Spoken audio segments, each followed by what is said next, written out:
So, welcome to UPSC answer writing series, in which again we are going to start with chapter 1. There is another question of this chapter 1.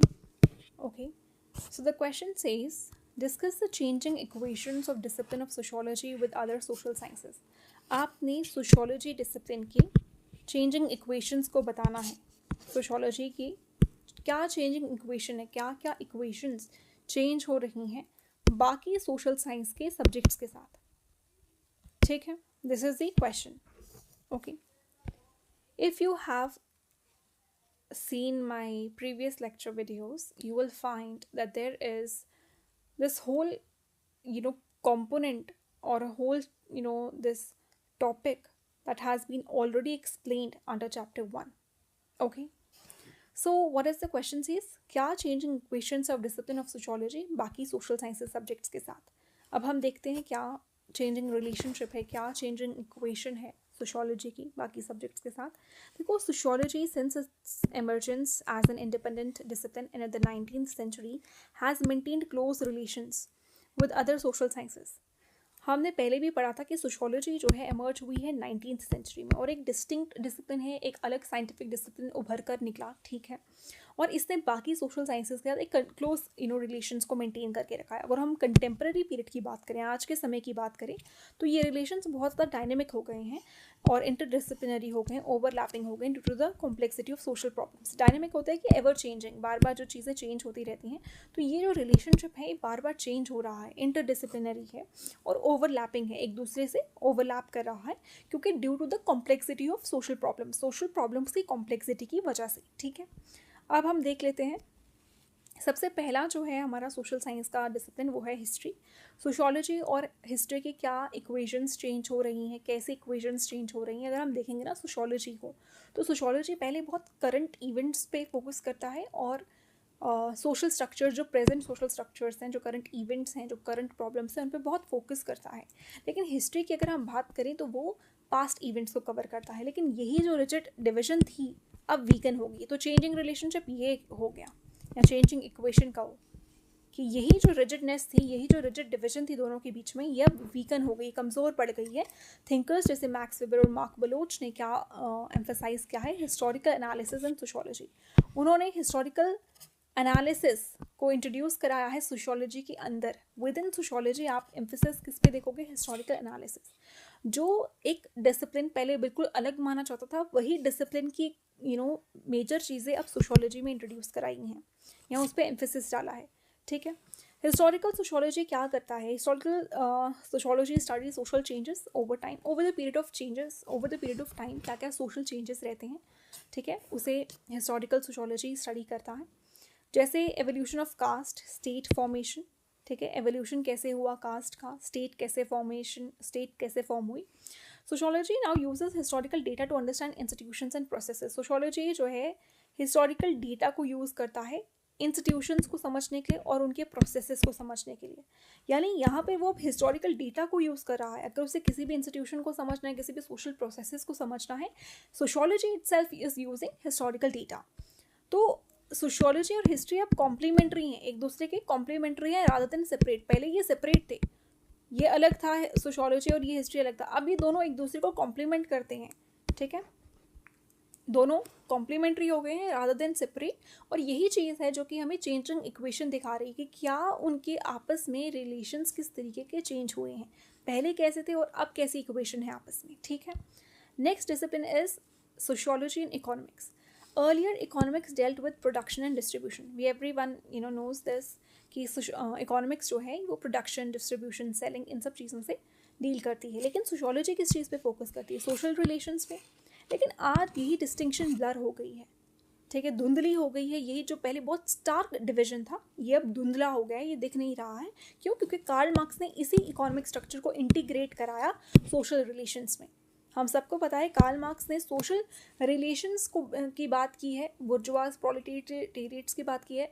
और जब वो बुर्जुआज प्रोलेटेरिएट्स की बात करता है, उनकी सोशल कंडीशंस के ऊपर बात करता है, लेकिन हर किसी चीज़ में वो एक इकोनॉमिक स्ट्रक्चर है, इकोनॉमिक एंगल को लेकर आता है. तो यहीं से हमें पता चलता है कि किस तरीके से वो जो स्टार्क डिवीजन है उसको किस तरीके से अब आपने ब्लर कर दिया है, वीकन कर दिया है, अब वो चीज़ नहीं दिख रही है। कॉन्सेप्ट जैसे social capital, informal economy, development sociology show overlap, और ये जो कॉन्सेप्ट्स हैं जो सोशोलॉजी में भी हैं और इकोनॉमिक्स में भी हैं, ये अब आपस में ओवरलैप कर रहे हैं।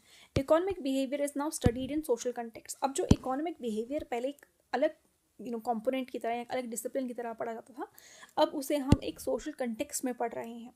Sociology explain the social consequences of economic processes. Sociology क्या करता है, सोशल कॉन्सिक्वेंसेज को एक्सप्लेन करता है।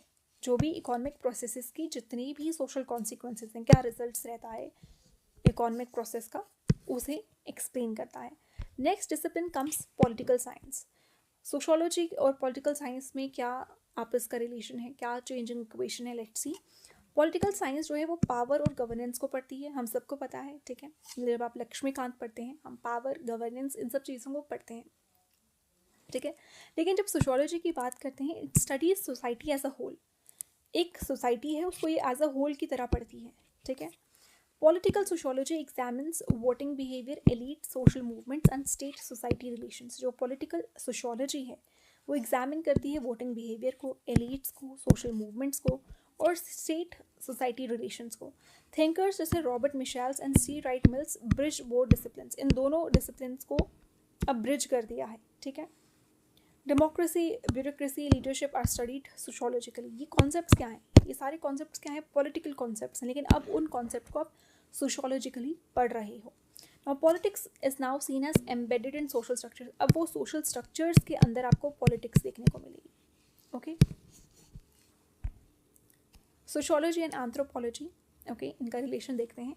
Anthropology traditionally studied primitive societies. जो एंथ्रोपोलॉजी थी, ठीक है, उसने प्रिमिटिव सोसाइटीज़ को पहले पढ़ा था, ठीक है, पहले पढ़ती थी प्रिमिटिव सोसाइटीज़ को। जो सोशोलॉजी है वो मॉडर्न सोसाइटीज़ को फोकस करती है। जैसे मैंने आपको बताया, current events, current phenomenas, current situations, current problems जो भी होती हैं, सोशोलॉजी उनको स्टडी करती है, एक साइंटिफिक तरीके से कोशिश करती है सोसाइटी को पढ़ने और समझने की। अब ये जो डिवीज़न है, ये इट्स नो लॉन्गर वैलिड। क्यों ये डिवीज़न अब नहीं देखने को मिल रही है? क्योंकि social anthropology and rural tribology आपस में ओवरलैप कर रहे हैं, ठीक है। जब आप देखना, एक चीज़ हमेशा याद रखना इस क्वेश्चन में, जब हम सोशोलॉजी की बात करते हैं ना, हम कहते हैं कि सोशोलॉजी का सिलेबस भी ओवरलैप करता है बाकी सब्जेक्ट्स के साथ। आपने अगर ट्राइबल मूवमेंट पढ़ रहे हो, ठीक है, ये एक सोशोलॉजिकल सिलेबस के अंडर आता है, ट्राइबल मूवमेंट्स। आप इस ट्राइबल मूवमेंट का पॉलिटिक्स में भी पढ़ोगे, पॉलिटिकल साइंस, तो एक पॉलिटिकल एंगल को यहाँ पर आप पढ़ रहे हो, ठीक है। फिर आप एक हिस्टोरिकल एंगल को भी पढ़ रहे हो, क्या हिस्ट्री रही उस ट्राइबल मूवमेंट की, कैसा उसका पूरा एक हिस्ट्री, एक पास्ट रहा है, उसको पढ़ते हो, उनकी डेट्स को पढ़ते हो, समझते हो, ठीक है। उसका जोग्राफिकल एंगल भी आप पढ़ते हो, कैसे, किस एरिया में है, कहाँ पर है, वहाँ का एरिया कैसा था, रफ टेरेन था, माउंटेनियस रीजन था, किस तरीके का था। तो मतलब अगर आप सोशोलॉजी को देखोगे ना, sociology is actually overlapping with other subjects too, okay. या आप अपने सिलेबस में भी देखोगे कि कहीं ना कहीं वो बहुत सारे हमारे जो सिलेबस के टॉपिक्स हैं उनके साथ ओवरलैप कर रही है बाकी सब्जेक्ट्स के साथ, ओके। नाउ सोशल एंथ्रोपोलॉजी और रूरल ट्राइबल सोशोलॉजी जो है वो आपस में ओवरलैप करने लगी है। Both use field work and ethnographic methods. दोनों ही फील्ड वर्क को और एथनोग्राफिक मेथड्स को यूज़ करने लगे हैं। तो जो पहले एक प्रिमिटिव सोसाइटी को पढ़ती थी, वो अब दोनों आपस में ओवरलैप कर रही हैं, ठीक है। तो boundaries have become highly fluid. Now next comes sociology and psychology. Psychology focuses on individual behaviour. अब आप बोलोगे साइकोलॉजी एंड सोशोलॉजी का क्या रिलेशन है? साइकोलॉजी एक इंसान पे एक फोकस कर रही है, सोशोलॉजी सोशल ग्रुप्स पर फोकस कर रही है।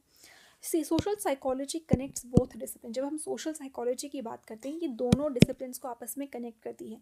अगर आप GH मीड का भी ना, हमारा टैलकॉट पार्सन के बाद will try to cover GH Mead. तो GH मीड को जब हम पढ़ते हैं, वो आई और मी का कॉन्सेप्ट बहुत अच्छे से एक्सप्लेन कर रहा है। जब हम आई और मी की बात कर रहे हैं ना, ये साइकोलॉजिकल कॉन्सेप्ट्स को कहीं ना कहीं दर्शा रहा है। तो GH मीड के concept of self and society that links mind and social interaction, attitude, deviance and identity are studied jointly. ये सब जो टॉपिक्स हैं, इन सब चीज़ों को आप जॉइंटली पढ़ रहे हो, सोशोलॉजी के एस्पेक्ट से भी पढ़ने की कोशिश कर रहे हो, ठीक है।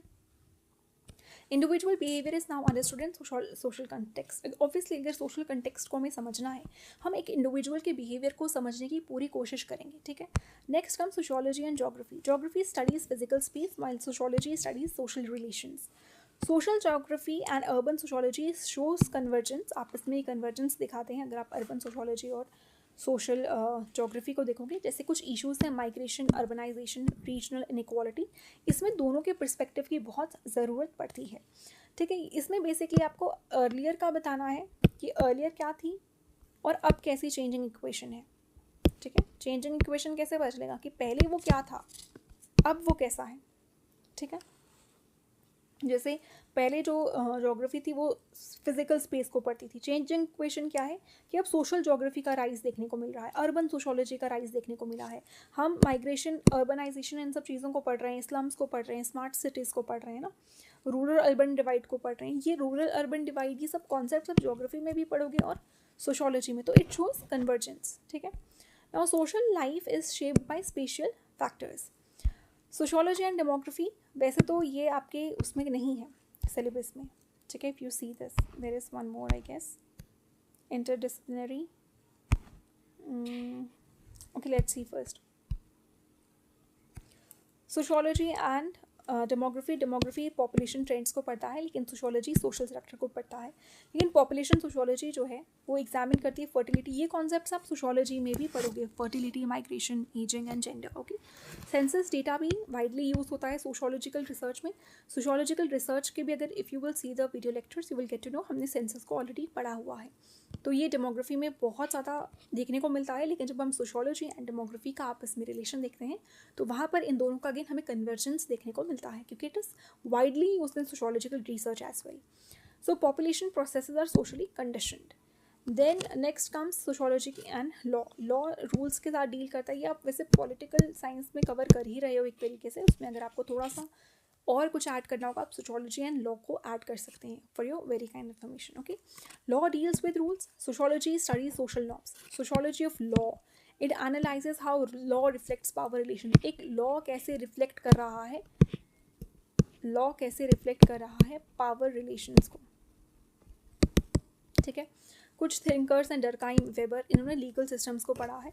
इश्यूज जैसे कि justice, right and access to law